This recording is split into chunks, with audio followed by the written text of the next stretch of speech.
அனைவருக்கும் வணக்கம். நான் உங்கள் எஸ்எல் தகடூர் தமிழச்சி. இந்த புதுமை பித்தன் அவர்கள் எழுதிய கடவுளும் கந்தசாமி பிள்ளை அப்படின்ற ஒரு கதைய ரொம்ப இன்ட்ரெஸ்டிங்கா ஒரு பகுதி இருக்கு. இன்னொரு பகுதியும் அதோட முடிவு பகுதி தான் இந்த கதை. இது கொஞ்சம் பெரிய கதை தாங்க. அதனால தான் இந்த கதைய நான் 2 பகுதியா உங்களுக்கு குடுத்துருக்கேன். முதல் பகுதி ரொம்ப இன்ட்ரெஸ்டிங்கா இருக்கும். 2ஆம் பகுதி இன்னும் நகைச்சுவையா இருக்கும். இந்த கதைய முழுமையா கேளுங்க. உடனே கந்தசாமி பிள்ளை, "தெய்வம் தாங்க நம்மள 2 பேத்தையும் ஒண்ணா சேர்த்து வச்சிருக்கு" அப்படின்னு சொல்லிட்டு அவர் சிரிச்சுக்கிட்டே சொல்லும்போது, "சரி நீங்க சரியா இனம் எனக்கு புரியலையே. நீங்க யாரு? எங்கேருந்து வரீங்கன்னு சொல்லுங்களேன்" அப்படின்னு சொல்லும்போது, உடனே கடவுள் என்ன சொல்றாரு, "நான் தான் கடவுள்" அப்படின்னு சொல்லிட்டு ரொம்ப சாதாரணமா, அப்படியே மெதுவா வானத்த அண்ணாந்து பார்த்து தன் தாடியே சொரிஞ்சுக்கிட்டு இருக்காரு. அப்போ வந்து கந்தசாமி பிள்ளை திடுக்கிட்டு போறாரு. "கடவுளாவது வரதாவது பூலோகத்த பார்க்க தான் வந்தேன். இன்னும் சில நாட்கள் வந்து உன் கூட தான் தங்கலான்னு இருக்கேன்." அப்படின்னு சொல்லிட்டு கடவுள் சொல்றாரு. அதுக்கு கந்தசாமி பிள்ளை ரொம்ப பதறி போயிடுறாரு. ஏன்னா, நீங்க எத்தன நாள் வேணாலும் இருங்க. எனக்கு அத பத்தி ஆட்சேபனையே கிடையாது. நீங்க மட்டும் கடவுள்னு தயவு செஞ்சு வெளியில யார்கிட்டயும் சொல்லாதீங்க. ஏன்னா, உங்கள பைத்தியக்காரன்னு நெனச்சா கூட பரவாயில்லங்க. என்னைய வீட்டுக்காரி என்ன பைத்தியக்காரின்னு நெனச்சுட்டா நான் எங்க போறது? அப்படின்னு சொல்லிட்டு கந்தசாமி பிள்ளை சொன்னாராம். அந்த பேசிக்கிட்டே போகும்போது அந்த ரிக்ஷாக்காரர்கிட்ட சொல்றாரு, "இந்தாப்பா அந்த விளக்கு எரியுதே, அந்த பக்கத்துல நிறுத்து" அப்படின்னு சொல்லிட்டு கந்தசாமி பிள்ளை சொல்றாரு. 2 பேரும் இறங்கி நடந்து போறாங்க. கடவுளு அந்த ரிக்ஷா கிட்ட, அதாவது ரிக்ஷாக்காரர்கிட்ட பளபளப்பான ரூ. 1 நோட்ட எடுத்து ஒண்ண குடுக்குறாரு. அத வாங்குனவுனே ரிக்ஷாக்காரர், "நீங்க ரொம்ப சந்தோஷமா இருக்கணும். நல்லா இருக்கணும் சாமி" அப்படின்னு சொல்லிட்டு மனம் குளிர சொல்றாரு. இத கேட்ட உடனே கடவுள் ஆசீர்வாதம் பண்ணாதா? அதாவது கடவுள் தான் எல்லாருக்கும் ஆசீர்வாதம் பண்ணுவாரு. கடவுளுக்கே ஒருத்தர் ஆசீர்வாதம் பண்றாரே! அப்படின்னு சொல்லிட்டு நெனச்சுக்கிட்டு இந்த பெரியசாமி பிள்ளை என்ன சொல்றாரு, "ஆசீர்வாதம் பண்ணதெல்லாம் போதும். கெளம்பு" அப்படின்னு சொல்லிட்டு ரிக்ஷாக்காரன தொரத்தி விடுறாரு. அடுத்ததா என்ன சொல்றாருன்னா, "அப்பா, நான் வந்து நீ கடவுளா கூட இரு. எத்தன நாள் வேணாலும் இரு. காது குளிர நீ வந்து கடவுள்னு யார்கிட்டயும் சொல்லிறாத. இந்த ரிக்ஷாக்காரன் உன்ன நல்லாயிருன்னு உள்ளம் மகிழ்ந்து பாராட்டுனான்னு சந்தோஷப்படாத. அதையே நீ ரூ. 4 கம்மியா குடுத்துருந்தா தெரிஞ்சிருக்கும். அவன் வார்த்தையில இன்னும் என்ன மாதிரி வார்த்தையெல்லாம் வந்திருக்கும்." அப்படின்னு சொல்லிட்டு அந்த கந்தசாமி பிள்ளை வாய் ஓயாம பேசிக்கிட்டே வராரு. இவர எப்படி நிறுத்துறதுன்னே தெரியல. "எப்படிப்பா இப்படி பேசிக்கிட்டே இருக்கியே, ஒரு நாளைக்கு இவ்வளோதானா?" அப்படின்னு கேட்கும்போது, "என்ன பத்தி நானே பெருமையா சொல்லிக்கிறதுக்கு இல்ல" அப்படின்னு சொல்லிட்டு கந்தசாமி பிள்ளை சொல்றாரு. அப்போ வீட்டு பக்கம் போகும்போது, திடீர்னு "மகனே" அப்படின்ற மாதிரி ஒரு வார்த்தை கேட்குது. "யாருடா இது மகனேன்னு கூப்பிடுறாங்களே?"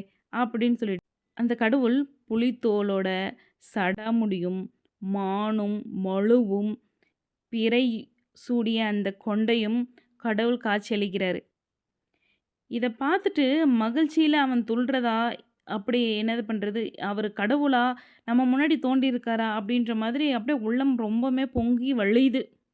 "பக்தா" அப்படின்னு சொல்லிட்டு மறுபடியும் கூப்பிடுறாரு. கந்தசாமி பிள்ளைக்கு விஷயம் புரிஞ்சு விட்டுச்சு. "ஓ! ஓ கடவுளே! இந்தா பிடி வரத்த" அப்படின்ற வித்தையெல்லாம் என்கிட்ட சொல்லாத. நீ வரத்த குடுத்துட்டு உன் பாட்டுக்கு போயிருவ. இன்னொரு தெய்வம் வரும்.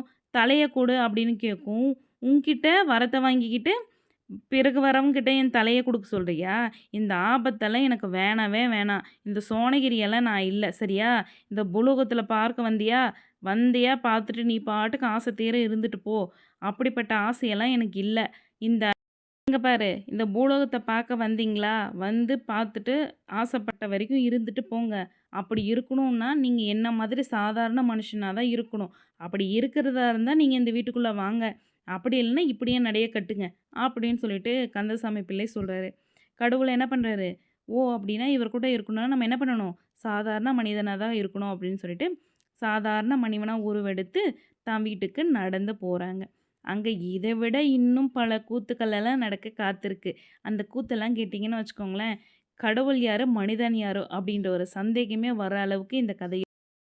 கந்தசாமி பிள்ளையும் கடவுள் என்ன பண்றாரு? தன்னோட வீட்டுக்கு போறாரு. போகும்போது கந்தசாமி பிள்ளைக்கு ஒரு சந்தேகம். என்னன்னா, "உங்கள நான் யாருன்னு சொல்றது?" அப்படின்னு கேட்கும்போது, "நீ என்ன வேணாலும் சொல்லிக்கோ. ஆனா, என்ன தந்தைன்னு மட்டும் சொல்லாத. அப்பான்னு மட்டும் கூப்பிடாத" அப்படின்றாராம். உடனே கந்தசாமி பிள்ளை, "ஏன்?" அப்படின்னு கேட்ட உடனே, "நீ வந்து நீ என்ன அப்பான்னு சொல்லி, கடைசியில என் சொத்துல நீ பங்கு கேட்டேன்னா நான் எங்க போறது?" அப்படின்னு சொல்லிட்டு கடவுள் சொல்றாரு. அதுக்கு கந்தசாமி சொல்றாரு, "உங்களுக்கு என்ன அவ்ளோ பெரிய சொத்து இருக்கு? எவ்வளோ இருக்கு சொல்லுங்க?" அப்படின்னு கேட்குறாரு. அதுக்கு கடவுள் சொல்றாரு, "இந்த உலகமே என்னுடையது தான்." அப்படின்னு சொல்லி கேட்கும்போது, கந்தசாமி பிள்ளை, "எனக்கு அவ்வளோ பேராசையெல்லாம் இல்ல. இருக்கிறதே போதும்." அப்படின்னு சொல்லிட்டு அவர வீட்டுக்கு அழைச்சுக்கிட்டு போறாரு. "சரி நான் வந்து உங்கள பெரியப்பா அப்படின்னு சொல்லி அறிமுகப்படுத்துறேன்." அப்படின்னு வீட்டுக்குள்ள போகும்போது, வீட்டோட வறுமை அந்த வீட்ட பார்த்த உடனே தெரிஞ்சு போச்சு. போய் பார்த்தா, ஒரு குழந்தை ரொம்ப சுருண்டு போய் படுத்து தோலும் எலும்புமா இருந்தது. பார்க்கும்போது தன்னோட தந்தை வந்துட்டாங்கன்னு சொன்ன உடனே, அந்த குழந்தை என்ன பண்ணுது, அவளோட தந்தையோட கால கட்டி பிடிச்சுக்கிட்டு, "அப்பா நீ எனக்கு என்ன வாங்கிட்டு வந்த?" அப்படின்னு கேட்குது. அதுக்கு வந்து, "உனக்கு என்ன வாங்கிட்டு வருது? நான் தான் வந்திருக்கேன்." அப்படின்னு சொன்னாராம். "எப்பவும் நீ இப்படியே சொல்லுப்பா." அப்படின்னு சொன்ன உடனே, "உனக்காக நான் என்ன வாங்கிட்டு வந்திருக்கேன் பாரு." அப்படின்னு சொல்லிட்டு, "இதா பாரு ஒரு புது தாத்தாவ கூட்டு வந்திருக்கேன்." அப்படின்னு காட்டுறாரு. அத பார்த்த உடனே, அந்த தாத்தா, "ஐ தாத்தா!" அப்படின்னு சொல்லிட்டு நிக்கிது.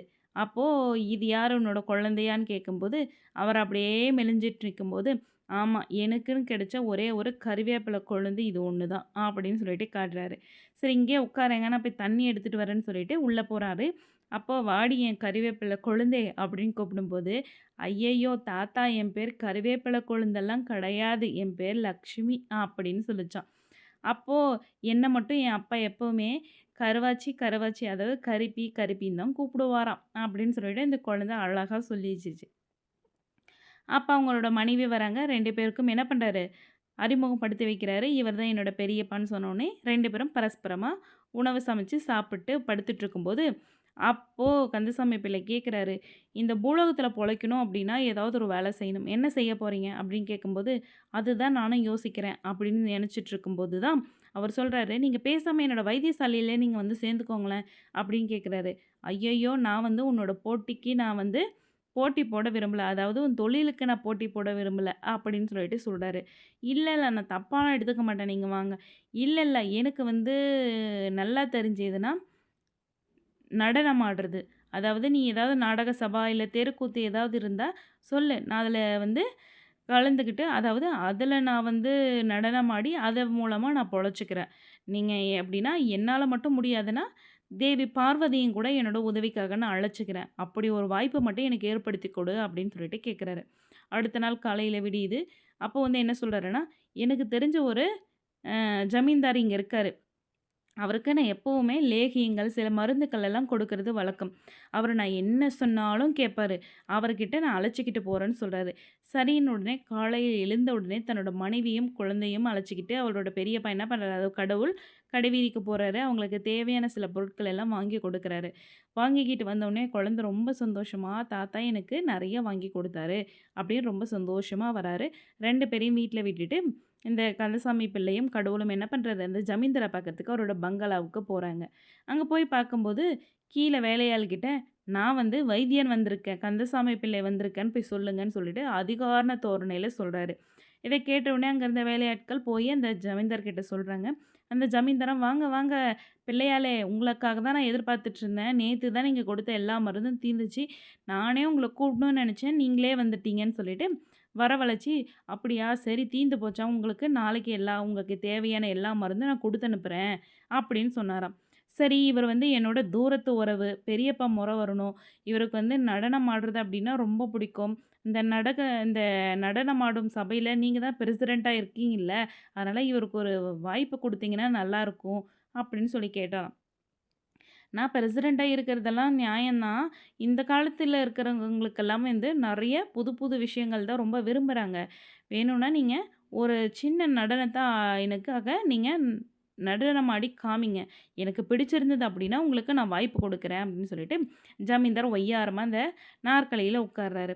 இவருக்கு துணையா, அதாவது கடவுளுக்கு துணையா பார்வதி தேவியும் அழைச்சிட்டு போயிருப்பாரு, அந்த ஜமீன்தார் பங்களாவுக்கு.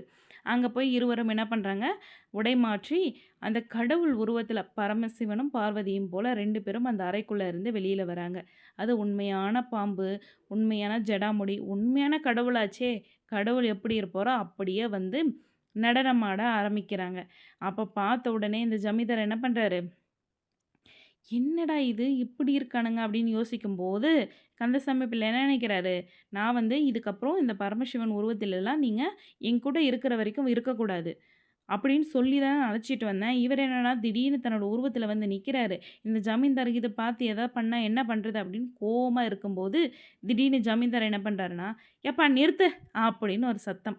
ஏன்னா, இதெல்லாம் என்ன நடனம்? இதெல்லாம் யாரையும் இப்ப பார்க்க மாட்டாங்க. இவங்க முடியும், இவனோட கண்ணும், இது ஒரு பாம்பும். உண்மையான பாம்ப போய் யாராவது வச்சு ஆடுவாங்களா? இதுக்குன்னு ரப்பர் பாம்பு இருக்கு. ஜடாமுடிக்கு கலர் கலர் டிசைன் இருக்கு. இந்த பாம்ப புடிச்சு ஃபர்ஸ்ட்டு கூடையில அட அப்படின்னு சொல்லிட்டு கத்த ஆரம்பிச்சுறாரு. இந்த பொண்ணு என்னவோ அந்த அளவுக்கு கலரா இல்ல, கருப்பா இருக்கு. இதெல்லாம் நடனம் ஆடுறதுக்கு லாயக்கே கிடையாது. அப்படின்னு சொன்ன உடனே கடவுளுக்கே தூக்கி வாரி போட்டுருச்சு. இப்ப இருக்கிற காலகட்டத்தில கடவுளே வந்து ஆடுனாலும் பார்க்கறதுக்கு யாரும் தயாரா இல்ல அப்படின்னு சொல்லி அந்த ஜமீன்தார் சொல்றாரு. உன்னோட பேச்சுக்காக தான் இவங்கள வந்து நான் இவ்வளோ நேரம் ஆட வைக்கிறதுக்காக ஒத்துக்கிட்டேன்.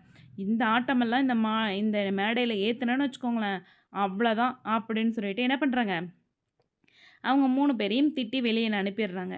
அப்போ தேவி என்ன சொல்றாங்கன்னா, "இதுக்கப்புறம் என்னாலலாம் இந்த பூலோகத்தில இருக்க முடியாது. உங்களுக்கு இஷ்டமா இருந்தா நீங்க இருங்கன்னு" சொல்லிட்டு அங்கேயே விட்டுட்டு பார்வதி நடந்து போயிடுறாங்க. போன உடனே இந்த பரமசிவன பார்த்து கந்தசாமி பிள்ளை சொல்றாரு, "அப்படின்னா இந்த நடனம் நல்லா இல்லையா?" அப்படின்ற மாதிரி கடவுள் கேட்குறாரு. "சாமி இந்த மாதிரியெல்லாம் ஆடணும் அப்படின்னா நெறைய விஷயங்கள் தெரிஞ்சிருக்கணும். இப்பல்லாம் நெறைய கலர் கலரா புது புதுசா தான் எதிர்பார்க்குறாங்க. இதெல்லாம் யாருமே விரும்புறது கிடையாது. அது மட்டும் இல்லாம இப்படியெல்லாம் இந்த கடவுள் பரமசிவன் மாதிரியெல்லாம் வந்தீங்கன்னா, எல்லாருக்கும் போர் அடிச்சுரும்." அப்படின்ற மாதிரி சொன்னாராம். "அப்படின்னா ஒரு மனுஷன் தெரிஞ்சத செஞ்சா இந்த பூலோகம் ஒத்துக்காதா?" அப்படின்னு கேட்டாராம். அதுக்கு கந்தசாமி பிள்ளை, "உங்களுக்கு பிடிச்சத நீங்க ஆடுனீங்கன்னா, இந்த பூலோகம் ஒத்துக்காது. இந்த பூலோகத்தில வாழ முடியாது. அவங்களுக்கு என்ன பிடிக்குமோ, அந்த மாதிரி நம்ம நடந்தா தான் என்ன பண்ண முடியும்? இந்த உலகத்தில பிழைக்க முடியும். நீங்க வேணா நீங்க தான் நல்லா பாடல் எழுதுவீங்கல்ல, பாடசாலை வேணா ஒண்ணு அனுப்பிச்சு குடுக்குறேங்களேன்" அப்படின்னு சொன்னாராம். அதுக்கு கடவுள் வந்துட்டு, "சீ சீ போதும் சாமி. இந்த பூலோகம் எப்படி இருக்கும் அப்படின்றதுக்கு நீ ஒருத்தனே போதும்" அப்படின்னு சொன்னாராம். அதுக்கு கந்தசாமி பிள்ளை, "அப்படின்னா கடவுள்கள்லாம் எப்படி இருப்பாங்கன்றதுக்கு நீங்க ஒண்ணே போதுமா?" அப்படின்ற மாதிரி சிரிச்சாராம். "போதும் போதும் நிறுத்து" அப்படின்னு சொல்லிட்டு கடவுள்கிட்ட சொன்னாராம். "நீங்கலாம் எப்படி தூரத்துல இருந்து மனிதர்களை பார்க்க தான் முடியுமே தவிர, மனிதர்களோட வாழ முடியாது. நீங்க வரம் குடுத்து எட்டி நின்னு பார்க்கலாம். அவங்களோட சேர்ந்து வாழணும் அப்படின்னா, இந்த உலகத்துல உங்களால வாழவே முடியாது." அப்படின்னு சொல்லிட்டு கந்தசாமி பிள்ளை சொன்னாராம். நீங்கலாம் என்னது வரம் குடுக்க ஒண்ணு தான் லாக்கி அப்படின்னு சொல்லிட்டு சொன்ன உடனே, பதிலளிக்க பின்னாடி யாருமே இல்ல. ஏன்னா, அவர் எப்பயோ மறைஞ்சு போயிட்டாரு. ஒரு அந்த ம் வெளியில ஒரு பலகை மேல ரூ. 25 நோட்ட மட்டும் வச்சுட்டு போயிருந்தாராம். இது இது என்னோட ஜீவசந்தா அப்படின்னு சொல்லிட்டு அவரோட பெயர் பரமசிவம். அதாவது பழைய பரமசிவம், கைலாசபுரம், ஜீவனசந்தா ரூ. 25 அப்படின்னு சொல்லிட்டு தன்னோட கணக்கு நோட்ல எழுதி வச்சாராம் கந்தசாமி பிள்ளை. அதாவது தூங்கிக்கிட்டு இருந்த அந்த குழந்தை எழுந்து, "அப்பா அந்த தாத்தா ஊருக்கு கிளம்பி போயிட்டாரா?" அப்படின்னு கேட்டுக்கிட்டே எழுந்து உட்காந்தது தான் அந்த குழந்தை. இந்த மாதிரி இந்த கதையும் முடியுது. இப்படிதாங்க ஒரு கடவுள் இப்படிப்பட்ட உலகத்தில கடவுளே வந்தாலும் என்ன பண்ண முடியாது? வாழ முடியாது. கடவுளே என்ன பண்ண முடியும்? மனிதர்கிட்ட தோத்து தான் போவாங்க. அப்படிப்பட்ட ஒரு கலிகாலம் அப்படின்றதும் இந்த கதை ரொம்ப நகைச்சுவையா, ரொம்ப எதார்த்தமா ஒரு மனிதன் வாழணும் அப்படின்னா, கடவுளால இந்த உலகத்தில வாழ முடியாது அப்படின்றத ரொம்ப நகைச்சுவையா சொல்லணும்னா, இத விட இன்னும் இன்ட்ரஸ்டிங்கா சொல்லவே முடியாதுங்க. இந்த கதைய படிக்கும்போது ரொம்ப இன்ட்ரஸ்டிங்கா இருந்தது. உங்களுக்கும் இந்த கதை வந்து கொஞ்சம் பெரிய கதை தான். இத படிக்கிறத விட இத கேட்கும்போது உங்களுக்கு சீக்கிரமாக புரியும். இந்த கதை இன்னும் பயனுள்ளதா இருக்குன்ற நம்பிக்கையோட இந்த கதைய நான் முடிச்சுக்கிறேன். நன்றி, வணக்கம்.